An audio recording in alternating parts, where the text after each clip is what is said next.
cette main-là, dessine-moi sur mon ardoise le loup en anglo chinoise, la.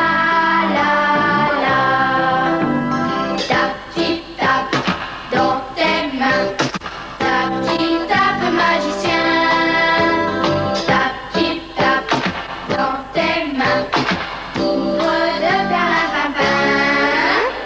Chante, chante-moi encore la chanson de l'oiseau d'or, la.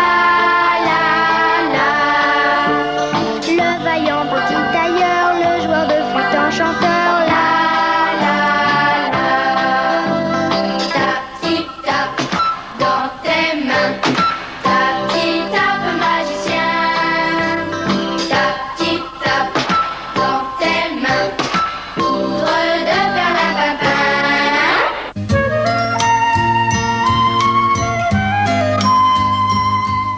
Il était une fois un petit tailleur qui, par un beau matin d'été, travaillait dans son échoppe.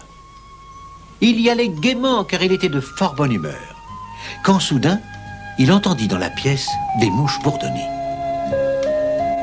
Il faut dire qu'il avait près de la fenêtre une grande jarre remplie de marmelade.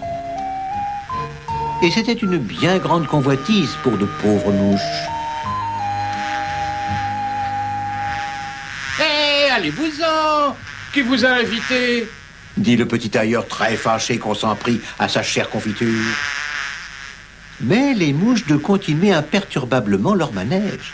Alors, la moutarde, comme on dit, lui monta au nez. Et pan, d'un coup, il en abattit 7. Vous entendez? Pas moins de 7. Et très étonné de ce beau succès, le petit tailleur se dit... 7 d'un coup? Eh bien, qui eût cru que j'étais de cette trempe? Il faut que la ville apprenne mon exploit. Alors, il se coupa une ceinture et dessus il broda 7 d'un coup. Puis il la mit autour de son corps et il s'écria... Que dis-je, la ville? Mais non, il faut que le monde entier sache cela. Alors il mit un citron dans sa poche au cas où il serait pris de fatigue. Et il partit fièrement annoncer partout le prodige.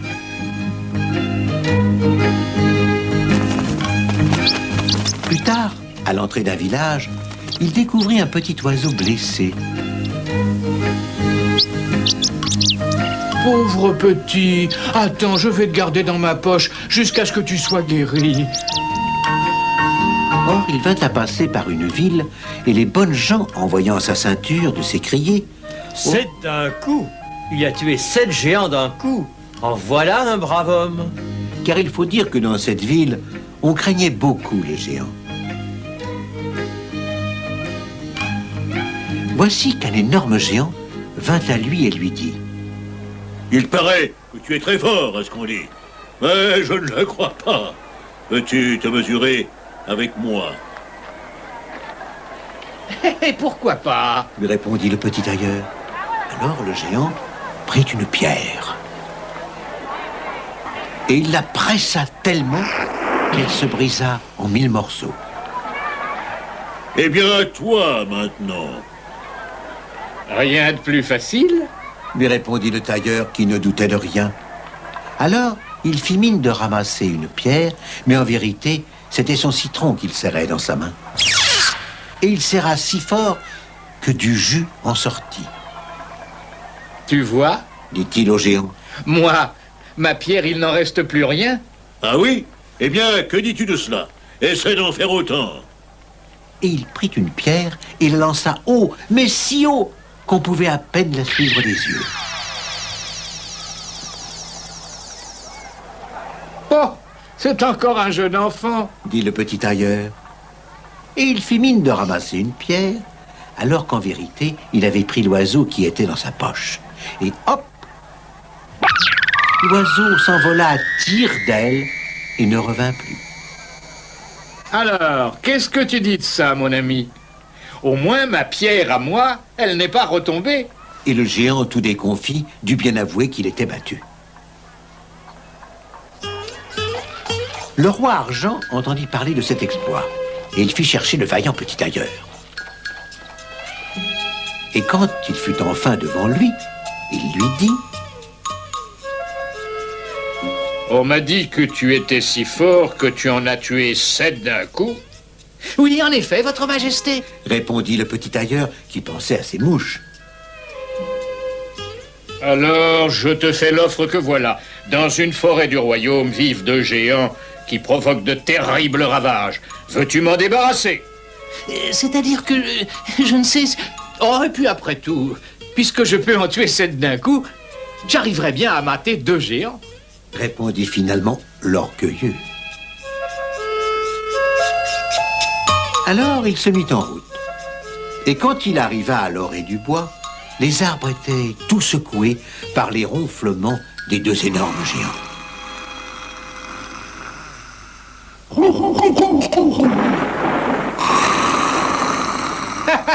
On dirait que j'arrive au bon moment. Se dit le petit tailleur. Et en effet, les 2 ogres s'étaient couchés au pied d'un arbre pour faire la sieste.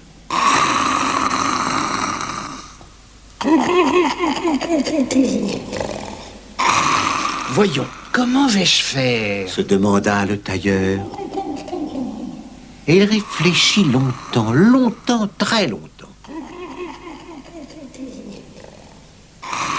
Ça y est, j'ai trouvé. Alors, il remplit ses poches de cailloux et il grimpa vivement dans l'arbre au-dessus des 2 dormeurs.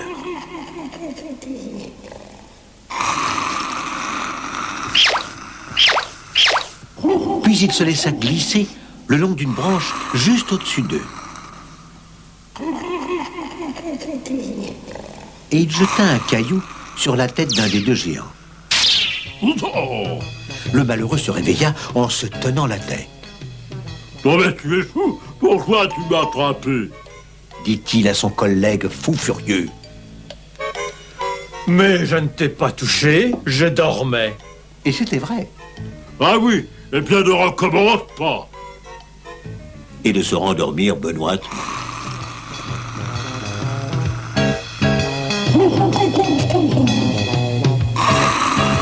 Mais le petit tailleur prit une pierre et boum, il l'envoya sur la tête du 2e géant.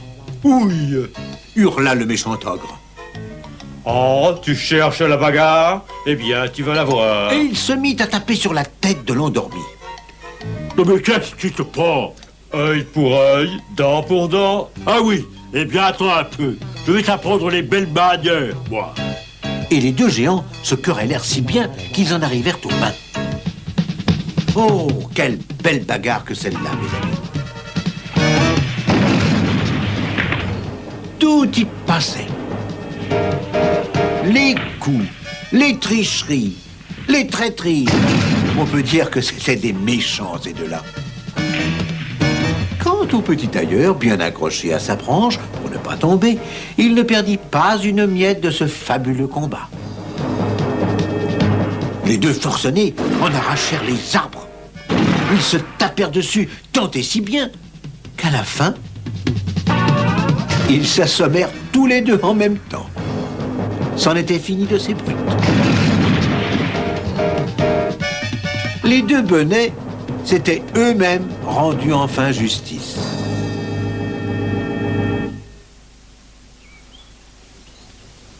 Et le brave petit tailleur de s'écrier.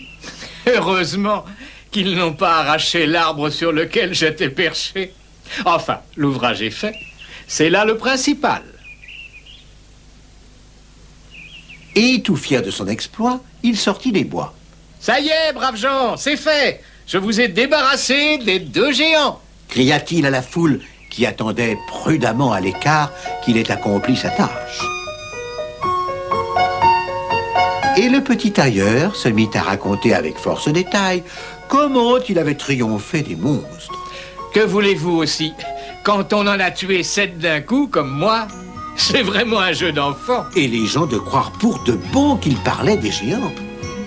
Alors le roi, pour le récompenser, lui donna sa fille à marier. Et comme dot, le vaillant petit tailleur reçut la moitié du royaume.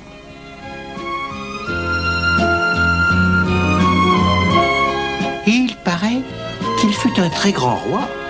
Mais quand on en a tué 7 d'un coup, n'est-ce pas normal, après tout?